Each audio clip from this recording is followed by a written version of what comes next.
Following the incessant killings of Nigerians in South Africa, the chairman and chief executive officer of Nigerians in Diaspora Commission, NIPCON, Honorable Abike Dabri, has called on Nigerians to exercise some level of calmness in handling this situation, as it will involve diplomatic negotiation at the highest level of government. Speaking at a joint press briefing on Wednesday in Abuja, the chairman NIPCON emphasized the need for justice because Nigerians will not travel to South Africa only to be brought back in body bags. The two presidents will also be meeting sometime this year, and I'm sure the ministers of foreign affairs, as soon as the minister gets into office, will also be meeting his counterpart in South Africa. And I also believe that the African Union really must intervene in this matter. So I appeal to Nigerian students. We're all angry. We are all angry. But you know what? Two wrongs don't make a right. Any more killing of any Nigerian in South Africa will not be tolerated. And I think we've all tried, and we've, tried to make diplomacy work. So key thing is South Africa, those investigations must be concluded.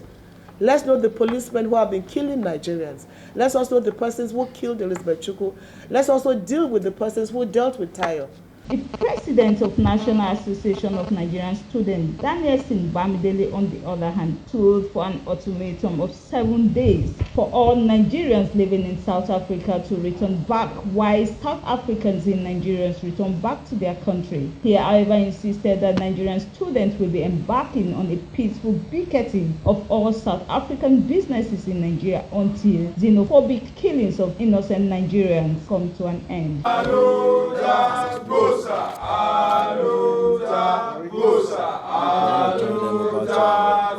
Continua, Victoria, Victoria, Santa, Victoria, Victoria, Santa, Victoria, Victoria, Bosa, Victoria, Bosa, Victoria, Santa, Nigeria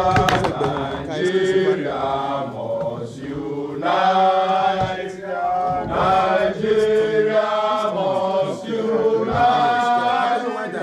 Nigeria, Bosa, Nigeria, Bosa, Nigeria must unite. Before now, I mean, when we started counting the scores, 1, 2, 3, before it rose to 100 and plus. So nobody. It's only those that will want to be mischievous that will say we have not been patient enough. So it is not about us, it's about our people, our dignity and our respect before the international community. We have been patient for too long enough. And this killing has not stopped. I mean, while we were still talking about engaging in diplomacy on our own part, going on peaceful picketing, the killings still continue. If it were to be your brother, will you tell us to stop? Big Brother Africa star Tayo Fanirong, who was brutalized by South African police, also sued for peace as he promised to champion the call for an end to xenophobia in South Africa. I say no to xenophobia, and I will not back down. And I assure the world, because I believe I'm standing in front of the world today, that I have the resources, and with the right support, I can eradicate xenophobia. In his address, Professor Tijani Akin of African Diaspora Studies, National Open University of Nigeria, reaffirmed that more enlightenment should be given to young South Africans so as to understand the benefiting relationship between these two countries. And today mark a new dawn in the relationship between Nigeria and South Africa, and indeed other African nations. Education is key, apart from diplomacy.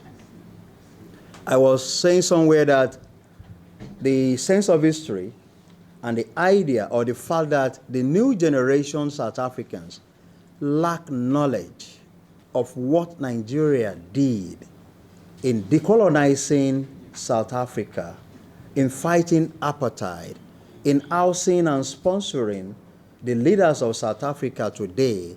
Abike, however, concluded that Nigerians will always take the lead. Sandra Guana.